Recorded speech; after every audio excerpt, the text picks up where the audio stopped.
ನಮಸ್ಕಾರ ಎಲ್ಲರಿಗೂ. ಇವತ್ತ ಡೇ 5. ನೀವು ಡೇ 4 ಮಟ್ಟ ಎಲ್ಲ ಟಾರ್ಗೆಟ್ಸ್ ಮುಗಿಸಿರಿ ಅಂತ ಅನ್ಕೊಂಡಿನಿ. ಆಕ್ಚುಲಿ ನಿಮಗೊಂದು ಕ್ಲಾರಿಟಿ ಕೊಡೋದಿತ್ತು. ಏನಂತಂದ್ರೆ ನಿಮ್ಮ ಸೋರ್ಸ್, ನಿಮ್ದು ಸ್ಟ್ಯಾಂಡರ್ಡ್ ಸೋರ್ಸಿಗೂ ಮತ್ತು ನಾ ಕೊಟ್ಟಿರೋ ನೋಟ್ಸಿಗೂ ಆಕ್ಚುಲಿ ಏನ್ ಡಿಫ್ರೆನ್ಸ್ ಅಂತ ನಾನು ನಿಮ್ಗೆ ಒಂದು ಕ್ಲಾರಿಟಿ ಕೊಡ್ತಿತ್ತು. ಯಾಕಂದ್ರೆ ಇದು ಭಾಳ ಜನ ಕನ್ಫ್ಯೂಷನ್ ಐತಿ. ಆಕ್ಚುಲಿ ನೋಡ್ರಿ, ಒಂದು ಸ್ಟ್ಯಾಂಡರ್ಡ್ ಸೋರ್ಸ್ನಾಗ ಅವ ಆಥರ್ ತಮ್ಮ ಪರ್ಸ್ಪೆಕ್ಟಿವ್ ಬರ್ದಿರ್ತಾನೆ, ಅಥವಾ ಇದನ್ನ ಯಾವಾಗೂ ಒಂದ್ ದಿವ್ಸ ಒಂದ್ 10-15 ವರ್ಷ ಹಿಂದೆ ಬರ್ದಿರ್ತೈತಿ. ಆಮೇಲೆ ಅದನ್ನ ಅಪ್ಡೇಟ್ ಮಾಡ್ಕೋತ ಹೋಗಿರ್ತಾರ ಅವ್ರು. ಯಾವ್ಯಾವ ಕ್ವಶನ್ ಕೇಳ್ತಾರಲ್ಲ ಅದನ್ನ ಅಪ್ಡೇಟ್ ಅದ್ರೊಳಗೆ ಹಾಕೋದು. ಈಗ ಮಾಡ್ಕೋತ ಮಾಡ್ಕೋತ ಮಾಡ್ಕೋತ ಪೂರ್ತಿ ಬಲ್ಕ್ ಬುಕ್ ಆಗ್ಬಿಟ್ಟಿರ್ತೈತಿ ಅದು. ಅದು ಎಕ್ಸಾಮ್ ಓರಿಯೆಂಟೆಡ್ ಬುಕ್ ಆಗಿರಲ್ಲ ಒಂದೊಂದ್ಸತ. ಅರ್ಥತಾ? ಎಕ್ಸಾಮಿಗೆ ಡೈರೆಕ್ಟ್ಲಿ ಲಿಂಕ್ ಮಾಡ್ತಿರಲ್ಲ ಅದು. ಸುಮ್ಮ ಬಲ್ಕ್ ಆಗಿ ಜಾಸ್ತಿ ಹಾಕೋತ ಒಂದ್ 500-600 ಪೇಜ್ ಆಗಿರ್ತದೆ ಅದು. ಅದನ್ನ ರಿವಿಷನ್ ಮಾಡಕ್ಕೂ ತ್ರಾಸ ಆಗತ್ತೆ. ಅರ್ಥತಾ? ನಾನ್ ಅದ್ರ ಸಂಬಂಧ ಏನ್ ಮಾಡೀನಿ, ಇದು ಆಥರ್ ಪರ್ಸ್ಪೆಕ್ಟಿವ್ ಅಂತಂದ್ರೆ ಏನ್ರಿ, ಆಥರ್ ತಾನ್ ಹೆಂಗ್ ಥಿಂಕ್ ಮಾಡ್ತಾನ ಹಂಗ್ ಬರ್ದಿರ್ತಾನ. ಆಕ್ಚುಲಿ ಸ್ಟೂಡೆಂಟ್ ಪರ್ಸ್ಪೆಕ್ಟಿವ್ ಮಾಡಿರೋ ನೋಟ್ಸ್ ಇದು. ಯಾವ್ದು ನಾನ್ ಮಾಡಿಲ್ಲ, ಇದನ್ನ ಹಾಕಿನಲ್ಲ ನಿಮ್ಗೆ. ಇದು ಸ್ಟೂಡೆಂಟ್ ಪರ್ಸ್ಪೆಕ್ಟಿವ್. ಇದು ಹೆಂಗೈತಂದ್ರ, ಈಗ ಒಬ್ಬ ಸ್ಟೂಡೆಂಟ್ ಒಂದು ಓದಾಕತ್ತಾನಂದ್ರ ಅವ್ನಿಗೆ ಈಸಿ ಆಗ್ಲಿ ಅಂತ. ಈಗ ಎಕ್ಸಾಂಪಲ್ ತಗೋರಿ, ಈಗ ನೀವು ಪ್ರೆಸಿಡೆಂಟ್ ಚಾಪ್ಟರ್ ಒಳಗ ಇದ್ರೊಳಗೆ ಪ್ರೆಸಿಡೆಂಟ್ ಬಗ್ಗೆ ಕೊಟ್ಟಿನ ಅನ್ಕೋರಿ. ಪ್ರೆಸಿಡೆಂಟ್ ಪಾರ್ಡನಿಂಗ್ ಪವರ್ಸ್ ಅಂತ ಕ್ಷಮಾದಾನ ಅಧಿಕಾರಗಳು ಅಂತೀವಲ್ಲ, ಅಲ್ಲಿ ನೀವು ಆಕ್ಚುಲಿ ಸ್ಟೂಡೆಂಟ್ ಹೆಂಗ್ ಗೊತ್ತಾನ, ಇದು ಓದು ಮುಂದಾಗ ಅವನಿಗೆ ಪಟ್ನ ಗವರ್ನರ್ ಮೇಲೆ ಕನ್ಫ್ಯೂಷನ್ ಆಗುತ್ತೆ. ಗವರ್ನರ್ದ್ ಏನೈತಲ್ಲ ಅಂತ ಹೇಳಿ ಅವ ಸ್ಟ್ಯಾಂಡರ್ಡ್ ಬುಕ್ನಾಗ ಏನ್ ಮಾಡ್ಬೇಕಾಗತ್ತೆ ಹೇಳ್ರಿ, ಅದನ್ನ ಅಲ್ಲಿ ಹಿಂದೆ ತೆಗೆದು ನೋಡ್ಬೇಕಾಗತ್ತೆ. ನನಗೆ ಗೊತ್ತೈತಿ ಇಲ್ಲಿ ಪ್ರಾಬ್ಲಮ್ ಆಗತ್ತಂತ. ಅದಕ್ಕೆ ನಾನು ಪ್ರೆಸಿಡೆಂಟ್ ವರ್ಸಸ್ ಗವರ್ನರ್ ಇಲ್ಲೇ ಕೊಟ್ಟಿರ್ತೀನಿ ನಿಮ್ಗೆ. ಅರ್ಥತಲ್ರಿ? ಇದು ಯಾವ ತರ ನೋಟ್ಸ್ ಐತೆ ಅಂತ ಹೇಳಿ. ಅಕಸ್ಮಾತ್ ನೀವು ಸುಪ್ರೀಂ ಕೋರ್ಟ್ ಬಗ್ಗೆ ಓದಾತೀರ ಅನ್ಕೊಳ್ಳಿ, ಬಟ್ ನಿಮ್ಗೆ ಹೈಕೋರ್ಟ್ ಬಗ್ಗೆ ನೆನಪಾಗತ್ತ ಕನ್ಫ್ಯೂಷನ್ ಸ್ಟಾರ್ಟ್ ಆಗುತ್ತೆ. ಇಲ್ಲಿ ಏನ್ ಮಾಡ್ತೀರಿ, ಇಲ್ಲಿ ಹಿಂದೆ ತೆಗೆದು ಅಲ್ಲಿ ನೋಡೋದು, ಇಲ್ಲಿ ನೋಡೋದು, ಇಲ್ಲಿ ನೋಡೋದು, ಅಲ್ಲಿ ನೋಡೋದಾಗತ್ತೆ. ಇಲ್ಲ ಅದಕ್ಕೆ ಸುಪ್ರೀಂ ಕೋರ್ಟ್ ಮತ್ತೆ ಹೈಕೋರ್ಟ್ ನಡುವೆ ಡಿಫ್ರೆನ್ಸ್ ಹಿಂಗ ಟೇಬಲ್ ಮಾಡ್ಕೊಟ್ಟಿನಿ, ನೀವು ಅಬ್ಸರ್ವ್ ಮಾಡ್ಬೇಕಾರೆ. ಮತ್ತೆ ಇನ್ನೊಂದು ನಿಮ್ಗೆ ಹೇಳ್ಬೇಕು, ಆಕ್ಚುಲಿ ಸ್ಟ್ಯಾಂಡರ್ಡ್ ಸೋರ್ಸ್ನಾಗ ಹೆಂಗ್ ಕವರ್ ಮಾಡ್ತೈತಲ್ಲ ಆ ತರ ಸಿಲೆಬಸ್ ನಾನ್ ಕವರ್ ಮಾಡತ್ತಿಲ್ಲ. ಯಾಕಂದ್ರೆ ಸ್ಟ್ಯಾಂಡರ್ಡ್ ಸೋರ್ಸ್ ಐತ್ಲಾ, ಅದೊಂದು ಸಂವಿಧಾನ ಮೇಲೆ ಬೇಸ್ ಮಾಡ್ಕೊಂಡು, ಅಥವಾ ಒಂಥರ ಅವರು ಲಾಜಿಕಲಿ ಸಿಲೆಬಸ್ ಅನ್ನು ಕವರ್ ಮಾಡಿಲ್ಲ. ನಾನು ಅದನ್ನ ಲಾಜಿಕಲಿ ಕವರ್ ಮಾಡೀನಿ. ಲಾಜಿಕಲಿ ಈಗ ಎಕ್ಸಾಂಪಲ್ ಹೇಳ್ಬೇಕಂದ್ರೆ, ನಿಮ್ಗೆ ಪೊಲಿಟಿ ಓರಿಯಂಟೇಷನ್ ಅಂತ ಹೇಳಿದ್ದೆ ಗೊತ್ತೇನ್ರಿ ನಾನು ನಿಮಗೆ. ಆಕ್ಚುಲಿ ಇದನ್ನ ಕರೆಕ್ಟ್ ಇವೆಲ್ಲ ಓರಿಯಂಟೇಷನ್ ವಿಡಿಯೋ, ಓವರ್ವ್ಯೂ ವಿಡಿಯೋ ಇವೇನದಾವಲ್ಲ, ಇದೇ ರೀ ನಮ್ ಪಾತ್ರ ಇಲ್ಲಿ ಇರೋದು. ನೀವು ಇದನ್ನ ಸ್ಕಿಪ್ ಮಾಡಿ ಡೈರೆಕ್ಟ್ ನೋಟ್ಸ್ ಏನ್ ಕೊಟ್ರ, ಡೈಲಿ ಟಾರ್ಗೆಟ್ ಏನ್ ಕೊಟ್ರ, ಆ ನೋಟ್ಸ್ ಎಲ್ಲ ಐತಂತ ಹುಡುಕಾಡಿದ್ರೆ ಸಿಗಂಗಿಲ್ಲ ಅದು. ಆಕ್ಚುಲಿ ಎದಕ್ ಮಾಡ್ತೈತಿ ಓರಿಯಂಟೇಷನ್, ಎದಕ್ ಮಾಡೀನಿ ನಾನು, ಒಂದು ಸಿಲೆಬಸ್ ಹೆಂಗ್ ನೆನಪಿಟ್ಕೋಬೇಕು ನಾವು. ಫಿಲಾಸಫಿಕಲ್ ಪಾರ್ಟ್ ಒಳಗೆ ಏನ್ ಬರ್ತೈತಿ, ಫಂಡಮೆಂಟಲ್ ರೈಟ್, ಫಂಡಮೆಂಟಲ್ ಡ್ಯೂಟಿ ಆತು, DPSP ಆತು, ರಾಜ್ಯ ನಿರ್ದೇಶಕ ತತ್ವಗಳು, ಮೂಲಭೂತ ಹಕ್ಕುಗಳು ಅದಾವಲ್ಲ, ಮೂಲಭೂತ ಕರ್ತವ್ಯಗಳು, ಇಲ್ಲಿ ಒಂದು ಕೊಟ್ಟಿನಿ. ಆಮೇಲೆ ಇದು ಎದಕ್ ಬೇಕು, ಇದು ಫೌಂಡೇಶನ್, ನಮ್ ಕಾನ್ಸ್ಟಿಟ್ಯೂಷನ್ ಒಂದು ಮೂಲ ಅಡಿಪಾಯ, ಇದು ಫೌಂಡೇಶನ್. ಇದು ಕಾನ್ಸ್ಟಿಟ್ಯೂಷನ್ ಏನ್ ಅಚೀವ್ ಮಾಡಕ್ ಹೊಂಟೈತಿ ಗೋಲ್ಸ್ ಅನ್ನೋದು ಇಲ್ಲಿ ಹೇಳಿ, ಆಮೇಲೆ ನಮ್ಮ ಸ್ಟ್ರಕ್ಚರ್ ಏನೈತಿ, ಲೆಜಿಸ್ಲೇಚರ್ ಶಾಸಕಾಂಗ, ಒಂದು ಇದನ್ನ ಇಂಪ್ಲಿಮೆಂಟ್ ಮಾಡಕ ಒಂದು ನ್ಯಾಯ ಇಂಪ್ಲಿಮೆಂಟ್ ಮಾಡೋರ್ ಬೇಕು. ಇಂಪ್ಲಿಮೆಂಟ್ ಅಲ್ಲ, ಸಾರಿ, ಏನದು, ನ್ಯಾಯವನ್ನು ಕಾನೂನು ಮಾಡೋರ್ ಬೇಕಲ್ಲ. ಕಾನೂನು ಒಳಗೆರಡು ಬರ್ತಾವ, ಯೂನಿಯನ್ ಕಾನೂನು ಮಾಡ್ತೈತಿ, ಸ್ಟೇಟ್ ಕಾನೂನು ಮಾಡ್ತೈತಿ. ಈ ತರ ಒಂದು ಲಾಜಿಕಲಿ ಅದನ್ನ ಇಂಪ್ಲಿಮೆಂಟ್ ಮಾಡೋರು ಎಕ್ಸಿಕ್ಯೂಟಿವ್, ಅದನ್ನ ಏನೋ ತಪ್ಪು ಮಾಡಿದ್ರೆ ಜುಡಿಷಿಯರಿ. ಹಂಗ ಒಂದು ಲಾಜಿಕ್ ಮೇಲೆ ಇದೇನದು ಸಿಲೆಬಸ್ ಕವರ್ ಮಾಡ್ಕೋತ ಹೊಂಟತಿ ನೋಡ್ರಿ. ಇದ್ರ ಒಳಗೆ ಹೈಯೆಸ್ಟ್ ಕ್ವಶನ್ಸ್ ಬೀಳ್ತಾವ. ಆಮೇಲೆ ಲೆಜಿಸ್ಲೇಚರ್, ಲಾ ಮೇಕಿಂಗ್ ಪ್ರೊಸೆಸ್, ಕಾನೂನ್ ಹೆಂಗ್ ರಚನೆ ಆಕತಿ, ಆಮೇಲೆ ಕಾನೂನ್ ಹೆಂಗ್ ಇಂಪ್ಲಿಮೆಂಟ್ ಮಾಡಕ್ ಯಾರ್ಯಾರ ಅದಾರ, ಆಮೇಲೆ ಕಾನೂನದ ಪ್ರಾಬ್ಲಮ್ ಆದ್ರೆ ಅದನ್ನ ಪ್ರಾಬ್ಲಮ್ ಸಾಲ್ವ್ ಮಾಡೋರು ಯಾರದಾರ, ಜುಡಿಷಿಯರಿ ಐತಿ. ಈ ತರ ನಾನು ನಿಮಗೆ ಡೈಲಿ ಟಾರ್ಗೆಟ್ಸ್ ಹಂಗೆ ಕೊಡ್ತೀನಿ.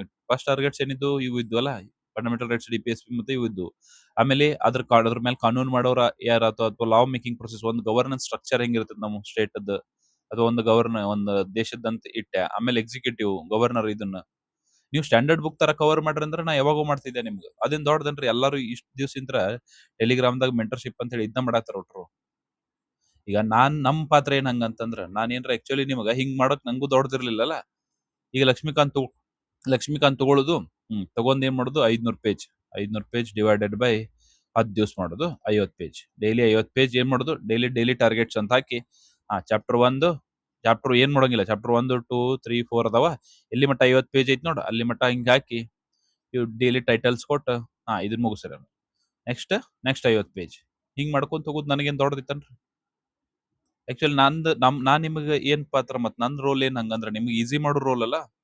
ಅದ್ರ ಸಂಬಂಧ ಒಂದು ಲಾಜಿಕಲ್ ವೇದಾಗ ಕವರ್ ಮಾಡತೈತಿ. ನೋಟ್ಸ್ನು ಒಂಥರ ಡಿಸೈನ್ ಹೆಂಗ್ ಮಾಡೈತಿ ಅಂತಂದ್ರ, ಸ್ಟೂಡೆಂಟ್ ಪರ್ಸ್ಪೆಕ್ಟಿವ್ ಮಾಡೈತಿ. ಸ್ಟೂಡೆಂಟ್ ಪರ್ಸ್ಪೆಕ್ಟಿವ್ ಅಂತಂದ್ರೆ ಸ್ಟೂಡೆಂಟ್ಸ್ ಗೆ ಎಲ್ಲೆಲ್ಲಿ ಆಕ್ಚುಲಿ ಇದು ನೋಟ್ಸ್ ಬಗ್ಗೆ ಇನ್ನೊಂದು ಕ್ಲಾರಿಟಿ ಕೊಡ್ತೈತಿ. ಏನಂತಂದ್ರ, ಇದು ನೋಟ್ಸ್ ಒಳಗ ಎಲ್ಲಾ ಇನ್ಕ್ಲೂಡ್ ಇಲ್ಲಲ್ರಿ ಅಂತ. ಇದು ಅದಕ್ಕೆ ಹೇಳಿದ್ನಲ್ರಿ, ಸ್ಟ್ಯಾಂಡರ್ಡ್ ಬುಕ್ ಅಲ್ಲದು, ಬಲ್ಕ್ ಬುಕ್ ಅಲ್ಲದು. ಇದ್ರ ನೋಟ್ಸ್ ಒಳಗೆ ಎಕ್ಸಾಕ್ಟ್ಲಿ ಏನ್ ಇನ್ಕ್ಲೂಡ್ ಐತಿ ಹೇಳ್ರಿ, ನಾನು ಎಕ್ಸಾಮಿಗೆ ಏನೇನ್ ನೀವು ಎಕ್ಸೆಪ್ಷನ್ಸ್ ಅಂತ ಗೊತ್ತಂದ್ರೆ ಏನೇನ್ ನೆನಪರಾಕ್ ಚಾನ್ಸ್ ಇರ್ತೈತಿ ನೀವು, ಅಥವಾ ಎಕ್ಸಾಮ್ದಾಗ ಏನಾರ ಅಕಸ್ಮಾತ್ ನಿಮ್ಗ ಇಂಪಾರ್ಟೆಂಟ್ ಏನು ಎಲ್ಲೆಲ್ಲಿ ನಾವು ಮರ್ತ್ ಹೋಗಕ್ ಚಾನ್ಸ್ ಇರುತ್ತೆ ಅವು ಅಷ್ಟ ಐತಿ ಇದ್ರಾಗ. ಇವನ್ ಫಸ್ಟ್ ಓದ್ರಿ. ಇದು ಫಸ್ಟ್ ಲೇಯರ್. ಎದಕ್ಕಂತಂದ್ರ ಇದು ಬೇಸ್ ನೋಟ್ಸ್. ಇದನ್ನ ನಡಿ ಇದು ಓದಿದ್ರೆ ಸಾಕನ್ರಿ ಅಂತ ಕೇಳ್ತಾರೆ. ಇದೊಂದು ಆಕ್ಚುಲಿ ಆಸ್ಪಿರೆಂಟ್ ಲೈಫ್ನಾಗ ಇದೊಂದು ಆಕ್ಚುಲಿ ನೀವು ಬಿಡ್ಬೇಕಾಗತ್ತೆ. ಇದು ಸಾಕಾ ಅಂತ ಕೇಳೋಕ್ಕಿಂತ ಮುಂಚೆ ಇದು ಫಸ್ಟ್ ಕಂಪಲ್ಸರಿ ನಿಮ್ ಪೂರ್ತಿ ಬರ್ತೈತೆ ಅನ್ನೋದು ನಿಮ್ಗೆ ನೀವು ಕ್ವಶನ್ ಕೇಳ್ರಿ ಫಸ್ಟ್. ಅರ್ಥ ಆಗ್ತದ? ಏನ್ ಹೇಳಿದೆ ನಿಮಗೆ? ಇದು ಸಾಕ್ ಅನ್ಸರ್ ಇದಿಷ್ಟು ಓದಿದ್ರೆ ಸಾಕಾ ಅಂತ ಕೇಳ್ತಾರಲ್ಲ, ಅದಕ್ಕಿಂತ ಮುಂಚೆ ಏನ್ ಕೇಳ್ಕೊರಿ, ನನಗಿದು ಪೂರ್ತಿ ಬರ್ತೈತೆ ಅಂತ ತಿಳ್ಕೊರಿ. ಇದು ಬಂದ ಮೇಲೆ ಇದನ್ನ ಕೇಳ್ರಿ ನನಗೆ. ಅವಾಗ ನಾನು ನಿಮ್ಗೆ ಹೇಳ್ತೀನಿ ಸಾಕ ಬೇಕಾ ಅಂತ ಹೇಳಿ. ಅರ್ಥತಾ? ಇದನ್ನ ಫಿಂಗರ್ ಆಫ್ ದ ಟಿಪ್ನಾಗ ಇರ್ಬೇಕು ನಿಮ್ಗೆಲ್ಲ ಇವು. ನಾ ಕೊಟ್ಟಿರೋ ನೋಟ್ಸ್ ಎಲ್ಲಾ ನಮಗ ನೆನಪು ಉಳಿದ್ ಫುಲ್ ಅರ್ಧ ಕುಡಿದ್ ಬಿಟ್ಟಿನಿ ಸರ್ ಅಂತನ್ರಿ, ಅವಾಗ ನಾ ನಿಮ್ಗ ಏನಾರ ಬೇರೆ ರೆಫರ್ ಮಾಡಕ್ ಹೇಳ್ತೀನಿ, ಅಥವಾ ಕರೆಂಟ್ ಅಫೇರ್ಸ್ ಅನ್ನ ಅಪ್ಡೇಟ್ ಮಾಡ್ಕೋತ ಹೋಗುನು. ಅರ್ಥ ಆಗ್ತದೆ? ಮತ್ತೆ ಲೇಯರ್ ಸ್ಟಡಿ ಅಂತ ಎಷ್ಟು ಸತ ರಿಪೀಟ್ ಮಾಡ್ಬೇಕು ನನಗೂ ಗೊತ್ತಾಗೋದು. ಒಂದು ಬೇಸ್ ಆದ್ಮೇಲೆ ಡೀಪ್ ಆಗಿ ಹೋರಿ ಅಂತ ಹೇಳಿ ನಾ ನಿಮಗೆ. ಅರ್ಥತಾ? ಇದನ್ನ ಹೊಳ್ಳೆ ಮೇಲೆ ಕೇಳ್ಬೇಡ್ರಿ ನನಗ. ಈ ಸ್ಟ್ಯಾಂಡರ್ಡ್ ಬುಕ್ಸ್ ತರ ಕವರ್ ಮಾಡಿಬಿಡ್ರಿ, ನಮಗೆ ಈಸಿ ಆಗುತ್ತೆ ಅಲ್ಲಿ ಇದ್ರಾಗಾದ್ರ ನೋಟ್ಸ್ ಹುಡುಕಾಡಕತ್ತೇವ್ ನಾವು. ಅಲ್ರಿ ನೀವು ಅದಕ್ಕ ನಾನು ನಿಮ್ಗೆ ಇಲ್ಲಿ ನೋಟ್ಸ್ ಹುಡುಕಾಡಬಾರ್ದು, ತ್ರಾಸ ಆಗಬಾರ್ದು ಅಂತ ಹೇಳಿ ಓರಿಯಂಟೇಶನ್ ಮಾಡೀನಿ. ಓವರ್ ವ್ಯೂ ವಿಡಿಯೋ ಡೈಲಿ ಮಾಡ್ತೀನಿ ಕಂಪಲ್ಸರಿ. ಎದಕ್ ಮಾಡ್ತೀನಿ ಅದನ್ನ? ಪ್ರಾಬ್ಲಮ್ ಆಗಬಾರ್ದು ಅಂತ ಮಾಡೋದಲ್ಲ. ಅರ್ಥತಾ? ಇದೆಲ್ಲ ಕ್ಲಾರಿಟಿ ಸಿಕ್ಕೇತ್ ಅನ್ಕೊಂಡು ನೋಟ್ಸ್ ಮೇಲೆ ಇದೆಲ್ಲ ಏನಾದ್ರು ಮತ್ತೆ ಕ್ಲಾರಿಟಿ ಬೇಕಾಗಿದ್ರ ಕೇಳ್ರಿ, ಹೇಳ್ತೀನಿ. ಇದೊಂದು ಲಾಜಿಕಲಿ ಒಂದು ಅಪ್ರೋಚ್ ತಗೊಂಡು ಹೊಂಟತಿ. ನೀವು ಹಳೇ ನಮ್ಗೆ ಹೆಂಗೈತಿ ಹಂಗ ಮಾಡ್ರಿ ಸರ್, ನಮ್ಗ ಮೊದ್ಲು ಹೆಂಗ್ ಇಷ್ಟು ದಿವ್ಸ ಹೆಂಗ್ ಮಾಡ್ಯಾರಲ್ಲ ಹಂಗ ಮಾಡ್ರಿ ನಮಗ ಅಂತಂದ್ರ ಆಕ್ಚುಲಿ ಇದು ನಿಮಗಲ್ಲ ಮೆಂಟರ್ಶಿಪ್. ಅದತ್ತಾ? ಈಗ ಡೇ 5 ಟಾರ್ಗೆಟ್ಸ್ ಏನದಾವ್ ನೋಡೋದು. ವಾಸ್ತವಶಾಹಿ ಅಥವಾ ಏನಂತೀವಿ ಕಲೋನಿಯಲ್ ಶಾಹಿ ಅಂತೀವಲ್ಲ, ಆಡಳಿತ ಇತ್ತಲ್ಲ, ಅದರಿಂದ ಸಂವಿಧಾನಿಕ ಏನಂತ ಪ್ರಜಾಪ್ರಭುತ್ವದವರೆಗೆ ಏನೇನ್ ಚೇಂಜಸ್ ಆಯ್ತು. ಅದ್ರೊಳಗೆ 2 ಫೇಸ್ ಬರ್ತಾವ. ಈಸ್ಟ್ ಇಂಡಿಯಾ ಕಂಪನಿ ಆಡಳಿತ ಬರ್ತೈತಿ, ಅದಾದ್ಮೇಲೆ ಬ್ರಿಟಿಷ್ ಕ್ರೌನ್ ಆಡಳಿತ ಅಥವಾ ಕಿರೀಟ ಆಡಳಿತ, ಬ್ರಿಟಿಷ್ ಕ್ರೌನ್ ಆಡಳಿತ ಬರ್ತೈತಿ. ಇದ್ರೊಳಗೆ ಯಾವ ಇಂಪಾರ್ಟೆಂಟ್? ಇದ್ರ ಆಕ್ಚುಲಿ 1813 ಇಂಪಾರ್ಟೆಂಟ್, 1833 ಆಕ್ಚುಲಿ ಅದಕ್ಕಿಂತ ಹೈಯೆಸ್ಟ್ ಇಂಪಾರ್ಟೆಂಟ್ 1858 ನೋಡ್ರಿ. ಇದ್ರ ಮೇಲೆ ಕ್ವಶನ್ ಜಾಸ್ತಿ ಆಗೋದು. 58 ವೆರಿ ವೆರಿ ಇಂಪಾರ್ಟೆಂಟ್, ಮತ್ತೆ 53 ಒಂದು. ಆತತಾ? ಈ ಲಾಜಿಕಲಿ ಇದ್ರೊಳಗೆ ಒಂದ್ ಸ್ವಲ್ಪ ಡೆವಲಪ್ಮೆಂಟ್, ಇದ್ರೊಳಗೆ ಸ್ವಲ್ಪ ಡೆವಲಪ್ಮೆಂಟ್. ಇದ್ರಾಗಂತೂ ಭಾಳ ಅಂದ್ರೆ ಭಾಳ ಚೇಂಜಸ್ ಆಗ್ಯಾವ 1858ನಾಗ. ಅದಕ್ಕೆ ಇಂಪಾರ್ಟೆಂಟ್. ಅದಾದ್ಮೇಲೆ ಯಾವ್ದು ಇಂಪಾರ್ಟೆಂಟ್? 1919 ಮಿಂಟೋ ಮಾರ್ಲಿ ರಿಫಾರ್ಮ್ಸ್ ಅಂತೀವಿ, ಮಾಂಟಿಗೋ ಕ್ಲೇಮ್ಸ್ ರೋಡ್ ಅಂತೀವಿ. ಆಮೇಲೆ 1935 ಇದು ಅದಕ್ಕೆ ಇಂಪಾರ್ಟೆಂಟ್ ಅಂದ್ರ ಇದರಿಂತ್ರನ ನಾವು ಸಂವಿಧಾನನ ಬರೀ ಮಠ ಇದರಿಂತ್ರನ ನಮ್ಮ ದೇಶ ನಡೆಸೇವು 1935. ಇದರಿಂತ್ರ ಭಾಳ ಅಂದ ಬಾರೋ ಮಾಡೇವು. ಅದಕ್ಕೆ 1935 ಆಕ್ಟ್ ವೆರಿ ವೆರಿ ಇಂಪಾರ್ಟೆಂಟ್. ಆತತಾ? ಇವನ್ನ ಆಕ್ಚುಲಿ ಈ ಟಾಪಿಕ್ಸ್ ಬಗ್ಗೆ ಹೇಳೋದೈತಿ ನಿಮಗ. ಆಕ್ಚುಲಿ ನಾನು ನಿಮ್ಗೆ ನೋಡ್ರಿ, ಒಂದು ಸ್ಟ್ಯಾಂಡರ್ಡ್ ಸೋರ್ಸ್ ನಮ್ಗೆ ಏನ್ ಡಿಫ್ರೆನ್ಸ್ ಅಂತ ಹೇಳ್ತೀನಿ. ಇವನ್ ಸ್ಟ್ಯಾಂಡರ್ಡ್ ಸೋರ್ಸ್ ಕವರ್ ಮಾಡೋ ಮುಂದಾಗ ಏನ್ ಪ್ರಾಬ್ಲಮ್? ಮತ್ತೆ ನಾ ಸ್ಟ್ಯಾಂಡರ್ಡ್ ಸೋರ್ಸ್ ವಿರೋಧಿ ಇಲ್ರಿ, ಮತ್ತೆ ನೀವು ಓದ್ರಿ. ನಾ ಮತ್ತೆ ಹೊಳ್ಳಿ ಸ್ಟ್ಯಾಂಡರ್ಡ್ ಸೋರ್ಸ್ ಓದಬೇಡ್ರಿ ಅಂತ ಹೇಳಿ ನಮ್ಮ ಮೇಲೆ ಹಾಕಿಡ್ರಿ. ಮತ್ತೆ ಸ್ಟ್ಯಾಂಡರ್ಡ್ ಸೋರ್ಸ್ ಇಷ್ಟು ದಿವಸ ಓದಿದ್ರಿ, ನಮ್ಗೆಲ್ಲ ರಿವಿಷನ್ ಕರೆಕ್ಟ್ ಅದ್ರಾಗ ಆಕತ್ತೆ ಅಂದ್ರ ಅದನ್ನ ಓದ್ರಿ. ದಯವಿಟ್ಟು ಈ ನೋಟ್ಸ್ ಅನ್ನ ಎಲ್ಲರೂ ಹೋಗದ್ ಬಿಡ್ರಿ, ಅದನ್ನ ನೋಡಕ್ ಹೋಗ್ಬೇಡ್ರಿ ನಮ್ಮ ನೋಟ್ಸ್. ಅರ್ಥತಾ? ಸ್ಟ್ಯಾಂಡರ್ಡ್ ಸೋರ್ಸ್ ವಿರೋಧಿ ಅದಾರ ಇವ್ರು ಅನ್ಕೋಬೇಡ್ರಿ. ಮತ್ತೆ ಓದ್ಬೇಡ್ರಿ ಅಂತ ಹೇಳಿದ್ರು ಎಲ್ಲ ಸ್ಟ್ಯಾಂಡರ್ಡ್ ಸೋರ್ಸ್ ಅನ್ನೋ ಬಿದ್ದು ಅಂತ ಹೇಳಿ ಆಮೇಲೆ ಬಂದು ಹೇಳ್ಬೇಡ್ರಿ. ಈಗ ಹೇಳಿದ್ ನಾನು ಕ್ಲಾರಿಟಿ ಕೊಟ್ಟು, ನಿಮ್ ಸ್ಟ್ಯಾಂಡರ್ಡ್ ಸೋರ್ಸ್ ಓದಿದ್ರೆ ನಿಮ್ ಸ್ಟ್ಯಾಂಡರ್ಡ್ ಸೋರ್ಸ್ ಓದ್ರಿ. ನಾನು ನೋಟ್ಸ್ ಅನ್ನ ಯಾವತ್ತು ಚೇಂಜ್ ಮಾಡ್ಬೇಡ್ರಿ. ಆತತಾ? ಆಕ್ಚುಲಿ ಇದ್ರೊಳಗೆ ಪ್ರಾಬ್ಲಮ್ ಏನೈತಿ ಅಂತಂದ್ರ, ಈಗ ಫಸ್ಟ್ ಏನ್ ಮಾಡ್ಬಿಡ್ತಾರ, ಇವು ಕೊಟ್ಬಿಟ್ಟಿರ್ತಾರ. ಇವ್ ಆಕ್ಚುಲಿ ಒಬ್ಬ ಆಸ್ಪಿರೆಂಟ್ಗೆ ಇವು ಆಕ್ಚುಲಿ ಒಂದು ಸಬ್ಜೆಕ್ಟ್ ಸ್ಟಾರ್ಟ್ ಮಾಡೋಕ್ಕಿಂತ ಮುಂಚೆ ಒಂಥರ ಬೋರಿಂಗ್ ರೀ. ಯಾಕಂದ್ರೆ ಅವ್ನು ನೆನ್ಪಿಟ್ಕೊಳ್ಳೋದು, ಇವ್ನು ನೆನ್ಪಿಟ್ಕೊಳ್ಳೋದು ಒಂಥರ ವಜ್ಜಾಗತ್ತಿತ್ತು. ಅರ್ಥತಾ? ವಜ್ಜಾಗತ್ತ. ಆಮೇಲೆ ಏನಾಗತ್ತ, ಬರ್ಬರ್ತಾ 1ನೇ ಚಾಪ್ಟರ್ ಓದ್ತೀರಿ ನೀವು. 1ನೇ ಚಾಪ್ಟರ್ ಒಳಗೆ ಈ ಟ್ಯಾಕ್ಸ್ ಓದುದ್ರಾಗ ಒಂದ್ ದಿವ್ಸ ಹಿಡಿತೈತಿ. ಆಮೇಲೆ ಸ್ವಲ್ಪ ದಿವ್ಸ ಬಿಟ್ಟ ಮೇಲೆ ಸ್ವಲ್ಪ ನೆಕ್ಸ್ಟ್ ದಿವ್ಸ ಇದನ್ನ ಓದ್ತೀರಿ. ಹೋಲ್ ಬಿಡೋ ಮರೆ ಅಂತ ಹೇಳಿ ಮತ್ತೆ ಸಬ್ಜೆಕ್ಟ್ ಸ್ಕಿಪ್ ಮಾಡ್ಬಿಡ್ತೀರಿ ಒಂದ್ ದಿವ್ಸ ಆದ್ಮೇಲೆ. ಅದ್ರ ಸಂಬಂಧ ಮೋಸ್ಟ್ ಇಂಟ್ರೆಸ್ಟಿಂಗ್ ಆಕ್ಚುಲಿ ನಾನು ಎಕ್ಸಿಕ್ಯೂಟಿವ್ ಫಸ್ಟ್ ಕೊಡ್ಬೇಕಂತ ಮಾಡಿದ್ದೆ. ಹಂಗ್ ನೋಡಿದ್ರೆ ಎಕ್ಸಿಕ್ಯೂಟಿವ್ ಪೂರ್ತಿ ಮೋಸ್ಟ್ ಇಂಟ್ರೆಸ್ಟಿಂಗ್ ಐತಿ. ಈಗ ಯಾವ್ದು ಪ್ರೆಸಿಡೆಂಟ್, ಗವರ್ನರ್ ಇಲ್ಲಿಂದ ಸ್ಟಾರ್ಟ್ ಮಾಡಿದ್ರ ಅಂದ್ರು ಭಾರಿ ಬೆಂಕಿರ ಸಬ್ಜೆಕ್ಟ್. ಹಂಗ್ ನೋಡಿದ್ರೆ ಇದು ಮತ್ತೆ ಫ್ರೆಶರ್ ಸಿಗಲ್ಲ. ಮತ್ತೆ ಈಗ ಹೇಳಿ ನಾನು ಫ್ರೆಶರ್ಸಿಗೆ ಇಲ್ಲಿಂದ ಸ್ಟಾರ್ಟ್ ಮಾಡಿದಂತೂ ಏನು ತಿಳಿಯಂಗಿಲ್ಲ. ಅದಕ್ಕೆ ನಾನು ಫಸ್ಟ್ ಏನ್ ಹೇಳಿನಿ, ಫ್ರೆಶರ್ಸ್ ನಾಟ್ ಅಲೋಡ್ ಅಂತ ಹೇಳಿ. ಫ್ರೆಶರ್ಸ್ ಇದ್ರಾಗ ಇಲ್ಲೇ ಇಲ್ಲ. ಜಸ್ಟ್ ಓನ್ಲಿ ಫಾರ್ ಒಂಥರ ಒಂದ್ಸತ ಸಿಲೆಬಸ್ ಮುಗಿಸಿದ್ರು, ಒಂದ್ಸತ ಸೆಲ್ಫ್ ಸ್ಟಡಿ ಮಾಡಿದವರು ಇದ್ರಾಗ ಅದ್ರ. ಅರ್ಥ? ಈಗ ಅದ್ರ ಸಂಬಂಧ ಇಲ್ಲಿ ಪ್ರಾಬ್ಲಮ್ ಆಕತಿ. ಅಥವಾ ಇದೇನದಾವಲ್ಲ ಇಲ್ಲಿ ಸ್ಟಾರ್ಟ್ ಮಾಡ್ತಿರಲ್ಲ, ಇದು low yielding area. High high efforts ಕೇಳ್ತೈತಿ ನಿಮ್ದು. ಭಾಳ ಫ್ಯಾಕ್ಟ್ಸ್ ಅದಾವ ಇಲ್ಲಿ. ಹೈ ಎಫರ್ಟ್ಸ್ ಆದ್ರ ಲೋ ರಿವಾರ್ಡ್ ಐತಿ ಇಲ್ಲಿ. ಅದ್ರ ಎಲ್ಲೋ ಒಂದು ಕ್ವಶನ್ ಬಿಡ್ಬೋದು ಅಷ್ಟೇ. ಆತತಾ? ಇಲ್ಲಿ ನೋಡ್ರಿ, fundamental rights DPS first cover ಮಾಡಿದ್ದು. ಅದನ್ನು ನಾನು ಲಾಜಿಕ್ ಮೇಲೆ ಮಾಡೀನಿ. ಯಾವ್ದು ಹೈಯೆಸ್ಟ್ ವೇಟೇಜ್ ಕವರ್ ಮಾಡ್ತಲ್ಲ ಅದನ್ನ ಫಸ್ಟ್ ಮಾಡಿಸ್ತೀನಿ ನಿಮ್ಮ ಹತ್ರ. ಆಮೇಲೆ ಸ್ಲೋಲಿ ಲೆಜಿಸ್ಲೇಚರ್, ಎಕ್ಸಿಕ್ಯೂಟಿವ್, ಜುಡಿಷಿಯರಿ ಹಿಂಗ್ ಹೋಗ್ತೀನಿ ನಾನು. ಇವು ಏನ್ 4 ದಿವ್ಸ ಮುಗಿಸಿದ್ವಲ್ಲ, ಇದು ಹೈ ಇಲ್ಡಿಂಗ್ ಏರಿಯಾ. ಈಗೇನ್ ನೀವು ಹೈ ಎಫರ್ಟ್ ಹಾಕ್ತಿರಿ, ಎಫರ್ಟ್ ತಕ್ಕಂತೆನೆ ಮಾರ್ಕ್ಸ್ ಸಿಗ್ತತಿ ಇಲ್ಲಿ. ಇಲ್ಲಿ ಎಫರ್ಟ್ ಹೆಚ್ಚಿಗೆ ಕೇಳ್ತೈತಿ, ಅದರ ರಿವಾರ್ಡ್ ಕಡಿಮೆ ಐತಿ. ಅದಕ್ಕೆ ಇದನ್ನ 5 ದಿವ್ಸ ಇಟ್ಟಿನಿ ನಿಮ್ಗೆ. ಅರ್ಥತಾ? ಇದ್ರೊಳಗೆ ಫ್ಯಾಕ್ಟ್ ಜಾಸ್ತಿ ಐತ್ರಿ. ಇವತ್ತೊಂದ್ ದಿವ್ಸ ಸ್ವಲ್ಪ ಏನ್ ಮಾಡ್ಬಿಡ್ರಿ, ಫ್ಯಾಕ್ಟ್ಸ್ ಜಾಸ್ತಿ ಇರೋದ್ರಿಂದ ಇದರಿಂತ್ರನ ಒಂದ್ ಸ್ವಂತ ನೋಟ್ಸ್ ಮಾಡ್ಕೊಂಡ್ಬಿಡ್ರಿ. ಸಣ್ಣ ಶಾರ್ಟ್ ನೋಟ್ಸ್ ಮಾಡ್ಕೊಂಡ್ಬಿಡ್ರಿ. ಇದ್ರಲ್ಲೇ ನೆನಪಿಟ್ಕೊಳ್ಳಿ, ನಿಮ್ಮ ಭಾಷೆಯೊಳಗೆ ಮಾಡ್ಕೊಂಡ್ಬಿಡ್ರಿ. ಅಂದ್ರೆ ಹೆಲ್ಪ್ ಆಗತ್ತೆ ಇದು ಆಕ್ಚುಲಿ ಒಂದೊಂದು ಆಕ್ಟಿಗೆ ಒಂದೊಂದು ಪೇಜ್ ಮಾಡ್ಬಿಡ್ರಿ, ಅದನ್ನ ನೋಟ್ಸ್ ಮಾಡ್ಕೋರಿ. ಅರ್ಥಾತಾ? ನಾ ಆಕ್ಚುಲಿ ಅದನ್ನ ಇದ್ರೊಳಗೆ ಅಂಡರ್ಲೈನ್ ಮಾಡ್ತಿದ್ರೆ ಮಾಡ್ರಿ, ಎಲ್ಲ ಇಂಪಾರ್ಟೆಂಟ್ ಅಷ್ಟ ಕೊಟ್ಟದ್ರಾಗ. ಆದ್ರೂ ನಮ್ಗೆ ಇನ್ನೊಂದ್ ಸ್ವಲ್ಪ ನಮ್ ಸ್ವಂತ ಲ್ಯಾಂಗ್ವೇಜ್ನಾಗ ಮಾಡಬೇಕಂದ್ರೆ ಅದನ್ನ ಮಾಡ್ರಿ. ಆಮೇಲೆ ಸ್ವಾತಂತ್ರ್ಯಶಾಹಿ ಅಥವಾ ಸಂವಿಧಾನದ ಕತೆ, ಆಕ್ಚುಲಿ ಇದು ಸ್ಟಾರ್ಟ್ ಮಾಡೋದು. ಇಲ್ಲಿ ಫ್ಯಾಕ್ಟ್ಸ್ ಭಾಳ ಅದಾವ್ರಿ. ಸಂವಿಧಾನ ರಚನೆ ಹೆಂಗಾತು, ಏನದು ಆಬ್ಜೆಕ್ಟಿವ್ ರೆಸೊಲ್ಯೂಷನ್ ಹೆಂಗ್ ಪಾಸ್ ಆತು, ಅಥವಾ ಕರಡು ರಚನಾ ಸಮಿತಿ ಜಾರಿ, ಅದು ಭಾಷಾ ನಿಬಂಧನೆಗಳು, ಭಾರತೀಯ ಸಂವಿಧಾನ ಮೂಲಗಳೇನು, ಇವೆಲ್ಲ ಏನದಾವಲ್ಲ, ಇದು ಆಕ್ಚುಲಿ ಫ್ಯಾಕ್ಚುಯಲ್ ಇರೋದ್ರಿಂದ ಇಲ್ಲಿ ಕೊಟ್ಟಿನಿ ನಾನು ನಿಮ್ಗೆ. ಇಲ್ಲೇ ಫಸ್ಟ್ ಇಂದ ಸ್ಟಾರ್ಟ್ ಮಾಡ್ತಾರೆ ಎಲ್ಲರೂ, ನಾವ್ ಯಾಕೆ ಹಿಂಗ್ ಮಾಡಿದ್ವಿ ಅನ್ಬೇಡ್ರಿ. ಇಲ್ಲಿ ಫ್ಯಾಕ್ಚುಯಲ್ ಜಾಸ್ತಿ ಐತಿ. ಇದು ಆಲ್ರೆಡಿ ನೀವು ಓದಿರ್ತೀರಿ, ಅದ್ರ ಜಾಸ್ತಿ ಇಲ್ಲಿ ಕ್ವಶನ್ಸ್ ಎಲ್ಲೋ ಒಂದ್ ಕೇಳ್ತಾರಲ್ಲ, ಅದ್ರ ಸಂಬಂಧ ಇಲ್ಲಿ ಹಾಕಿರಿ. ಆಮೇಲೆ ಇದು ವೆರಿ ವೆರಿ ಇಂಪಾರ್ಟೆಂಟ್. ಮತ್ತೆ ಇದು ಇಲ್ಲಿ ಕ್ವಶನ್ ಭಾಳ ಕೇಳ್ತಾರಲ್ರಿ. ಆಕ್ಚುಲಿ ಪರಿಶಿಷ್ಟ ಮತ್ತು ಬುಡಕಟ್ಟು ಪ್ರದೇಶಗಳು ಸಂವಿಧಾನಿಕ ಚೌಕಟ್ಟು ಮಟ್ಟ ಆಡಳಿತ, ಇದು ಭಾಳ ಅಂದ್ರೆ ಭಾಳ ಇಂಪಾರ್ಟೆಂಟ್. 5ನೇ ಅನುಸೂಚಿ ಅಥವಾ 5th ಶೆಡ್ಯೂಲ್ ಅಂತೀವಲ್ಲ ಅದು.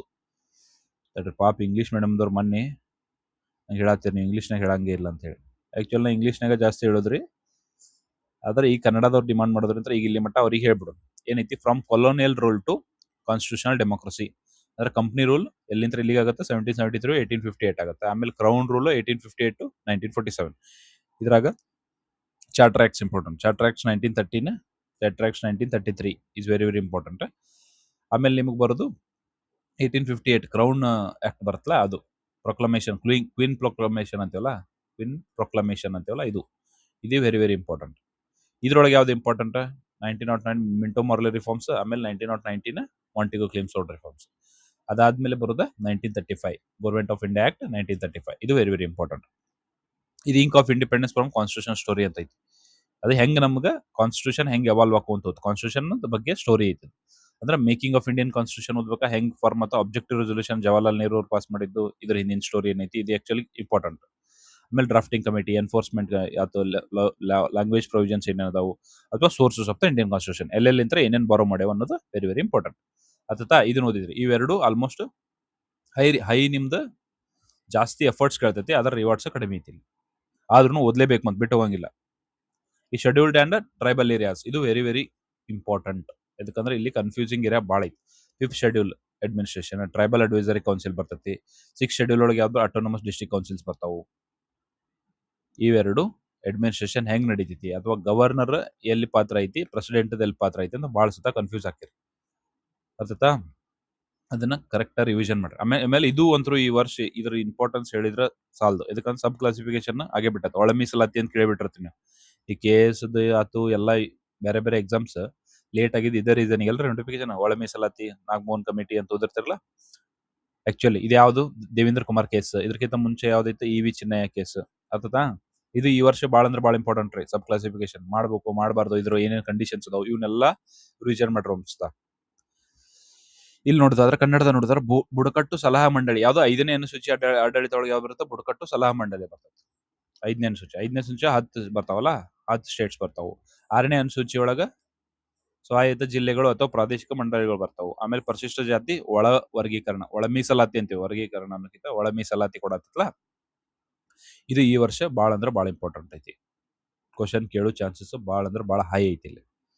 ಚಂದಾಗ ಹೋದ್ರಿ. ಆಮೇಲೆ ನೆಕ್ಸ್ಟ್ ಬರೋದು ಸ್ಥಳೀಯ ಆಡಳಿತ ಅಥವಾ ಲೋಕಲ್ ಸೆಲ್ಫ್ ಗವರ್ನೆನ್ಸ್ ಅಂತೀವಿ. ಪಂಚಾಯತ್ ರಾಜ್ ಸಂಸ್ಥೆಗಳು ಮತ್ತು ಪೆಸಾಕ ಐತೆ. ಇದನ್ನು ಆಕ್ಚುಲಿ ಸಪರೇಟ್ ಮೆನ್ಷನ್ ಐತಿ ಸಿಲೆಬಸ್ನಾಗ. ಅದ್ರ ಸಂಬಂಧ ಇದು ವೆರಿ ವೆರಿ ಇಂಪಾರ್ಟೆಂಟ್. ಪಂಚಾಯತ್ ಇದು ನನ್ಗೆ ಗೊತ್ತೈತಿ, ನೀವೇನ್ ಕೇಳ್ತೀರಂತ, ಏನೋ ಲೋಕಲ್ ಸೆಲ್ಫ್ ಗವರ್ನೆನ್ಸ್ಗೆ ಸಪರೇಟ್ ಆಗಿ ಏನಾರು ಓದ್ಬೇಕಂತ. ಆಕ್ಚುಲಿ ಈಗೇನ್ ಕೊಡತೈತಿ ಇಷ್ಟು ಕವರ್ ಮಾಡ್ರಿ, ಆಮೇಲೆ ಬರ್ಬರ್ತಾ ನಾನು ನಿಮ್ಗೆ ನೋಟ್ಸನ್ನ ಆ್ಯಡ್ ಮಾಡ್ಕೊಂತ ಹೋಗ್ತೀನಿ. ಅದತ್ತ ಪಂಚಾಯತ್ ರಾಜ್ ವಿಕಸನ ಹೆಂಗಾತು, ಇವೇನ್ ಎವಲ್ಯೂಷನ್ಸ್ ಅದಾವಲ್ರಿ, ಸಮಿತಿಗಳು ಯಾವ್ದು, ಬಲವಂತರಾಯ್ GVK ರಾವ್, ಬಲವಂತರಾಯ್ ಮೆಹ್ತಾ ಇವದಾವಲ್ಲ, ಇವ್ ಹೆಂಗೆ ಎವಲ್ವ್ ಆತು, ಇವೇನೇನ್ ಚೇಂಜಸ್ ಆತು, ಇದು ಆಕ್ಚುಲಿ ಭಾಳ ಸತ ಕ್ವಶನ್ ಆಗೈತಿ ಇದ್ರ ಮೇಲೆ. ಕಡ್ಡಾಯ ಯಾವ್ದಾವು, ಐಚ್ಛಿಕ ನಿಬಂಧನೆಗಳು ಯಾವ್ದಾವು, ಪ್ರೊವಿಷನ್ಸ್ ಕಂಪಲ್ಸರಿ ಪ್ರೊವಿಷನ್ಸ್ ಯಾವು, ಏನದು ವಾಲಂಟ್ರಿ ಪ್ರೊವಿಷನ್ಸ್ ಯಾವು, ಅದು 73ನೇ ತಿದ್ದುಪಡಿ ಆಯ್ತು ಪಂಚಾಯತ್. ಆಮೇಲೆ ಸಂವಿಧಾನಿಕ ನಿಬಂಧನೆ ಮತ್ತು ಪ್ರಮುಖ ಲಕ್ಷಣಗಳು ಏನದು, ಪಂಚಾಯತ್ ರಾಜ್ ಸಂಸ್ಥೆಗಳ ಹಣಕಾಸು ಹೆಂಗ್ ಕಲೆಕ್ಟ್ ಆಗತ್ತೆ, ಅದು ಆಡಿಟ್ ಹೆಂಗಾಗುತ್ತೆ, ಅಥವಾ ಪರಿಶಿಷ್ಟ ಪ್ರದೇಶಗಳಲ್ಲಿ ಪಂಚಾಯತ್ ರಾಜ್ ಪೆಸಾ ಐತ್ಲಾ ಕಾಯ್ದೆ ಹೆಂಗ ಎಕ್ಸ್ಟೆಂಡ್ ಆತು, ಇದು ಎಲ್ಲೆಲ್ಲಿ ಎಕ್ಸ್ಟೆಂಡ್ ಆಗುತ್ತೆ, ಎಲ್ಲೆಲ್ಲಿ ಆಗಂಗಿಲ್ಲ. 11ನೇ ಅನುಸೂಚಿಗಳು ಇದೊಂದು ನೋಡ್ಕೊಂಡ್ಬಿಡ್ರಿ. 29 ಕಾರ್ಯನಿರ್ವಾಹಕ ವಿಷಯಗಳದಾವಲ್ಲ ಕ್ರಿಯಾತ್ಮಕ, ಇದನ್ನ ಎದಕ್ ನೋಡ್ಕೋರಿ ಅಂತಂದ್ರೆ ಹೇಳಕ್ ಬರಲ್ಲ ಅವ್ರು, ಇವು ಯಾವ ಇದ್ರಾಗ ಅದಾವ ಅಂತ ಕೇಳ್ಬೋದು. ಅದ್ರ ಸಂಬಂಧ ಇದು ವೆರಿ ವೆರಿ ಒಂದ್ಸತ ಕನ್ನಡಿಸ್ಬಿಟ್ರಿ. ಅದ್ರ ಮೇಲೆ ಇಂಗ್ಲೀಷ್ನ ನೋಡೋದಾದ್ರ ಏನೈತಿ ಇಂಗ್ಲೀಷ್ನಾಗ, ಲೋಕಲ್ ಗವರ್ನೆನ್ಸ್ ಅಥವಾ ಲೋಕಲ್ ಸೆಲ್ಫ್ ಗವರ್ನೆನ್ಸ್ ಅಂತೀನೋ, ಪಂಚಾಯತ್ ರಾಜ್ ಇನ್ಸ್ಟಿಟ್ಯೂಷನ್ಸ್ ಮತ್ತು ಪೆಸಾ ಆಕ್ಟ್, ಇದು important. Evolution of panchayat raj ಕೀ ಕಮಿಟೀಸ್ ಏನೋ ಬಲವಂತ ರಾಯ್ ಮೇಹ್ತಾ ಕಮಿಟಿ, ಇವೆಲ್ಲ ನಾವು ಜಿಗಿ ರಾವ್ ಇವನ್ನೆಲ್ಲ ಹೆಂಗೆ ಇವಾಲ್ವ್ ಆಗುತ್ತೆ, ಏನೇನು ಅವರು ರೆಕಮೆಂಡ್ ಕೊಟ್ಟರು, ಇದು ಇಂಪಾರ್ಟೆಂಟ್. ಅದಕ್ಕೆ ಇದನ್ನ ನೋಡ್ಕೋರಿ. ಆಮೇಲೆ ಕಂಪಲ್ಸರಿ ಯಾವ್ಯಾವ್ದಾವು, ವಾಲಂಟ್ರಿ ಪ್ರೊವಿಷನ್ಸ್ ಯಾವ್ಯಾವ್ದಾವು, 73rd ಅಮೆಂಡ್ಮೆಂಟ್ ಅದ. ಆಮೇಲೆ ಕಾನ್ಸ್ಟಿಟ್ಯೂಷನ್ ಪ್ರೊವಿಷನ್ಸ್ ಮತ್ತು ಸೈಲೆಂಟ್ ಫೀಚರ್ಸ್ ಏನೈತಿ. ಆಮೇಲೆ ಆಡಿಟ್, ಫೈನಾನ್ಸಸ್ ಹೆಂಗ್ ಕಲೆಕ್ಟ್ ಹಾಕವು, ಇದ್ರದ್ದು ಪ್ರಾಬ್ಲಮ್ಸ್ ಏನು, ಇಶ್ಯೂಸ್ ಏನು ಅಂತ ನೋಡ್ಕೋಬೇಕು ನೀವು. Panchayat raj scheduled areas, PESA act ಏನು ಎಕ್ಸ್ಟೆಂಡ್ ಆತಲ್ಲ, ಶೆಡ್ಯೂಲ್ಡ್ ಏರಿಯಾಸ್ಗೆ ಎಕ್ಸ್ಟೆಂಡ್ ಆತಲ್ಲ ಪಂಚಾಯತ್ ರಾಜ್, ಇದ್ರ ಬಗ್ಗೆ ಬೇಸಿಕಲಿ ಗೊತ್ತಿರ್ಬೇಕು ನಮಗೆ. ಆಮೇಲೆ 11th ಶೆಡ್ಯೂಲ್ 29 ಫಂಕ್ಷನಲ್ ಸಬ್ಜೆಕ್ಟ್ಸ್ ಅದಲ್ಲ, ಇವು ಒಂದ್ಸತ ನೋಡ್ರಿ ಏನೇನು ಅದಾವ ಅಂತೇಳಿ. ಒಂದೇ ಸತ ನೋಡಿದ್ರು ಇವು ಜಸ್ಟ್ ಗ್ಲಾನ್ಸ್ ಮಾಡಿದ್ರೆ ಒಂದು ಮೆಮರಿ ಒಳಗೆ ಉಳಿತೈತಿ. ಅದ ಇದು ಇವತ್ತಿನ ಟಾರ್ಗೆಟ್ಸ್. ಏನೇನು ಟಾರ್ಗೆಟ್ಸ್ ಇವತ್ತು?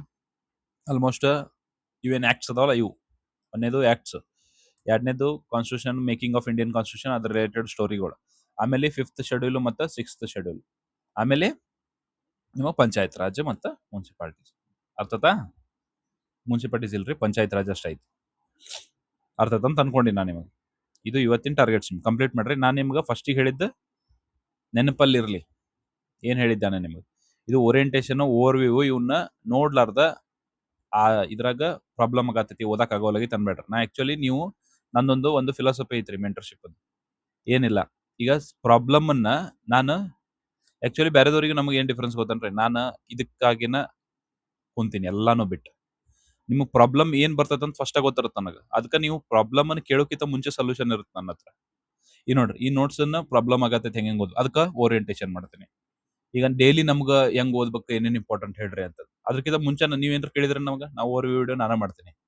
ಅದಲ್ರಿ, ನೀವು ಕೇಳೋಕ್ಕಿಂತ ಮುಂಚೆ, ನಿಮ್ ಡಿಮಾಂಡ್ ಇರೋಕ್ಕಿಂತ ಮುಂಚೆನೇ ಸಪ್ಲೈ ಇರ್ತದೆ, ರೆಡಿ ಇರುತ್ತೆ ನಮ್ದು.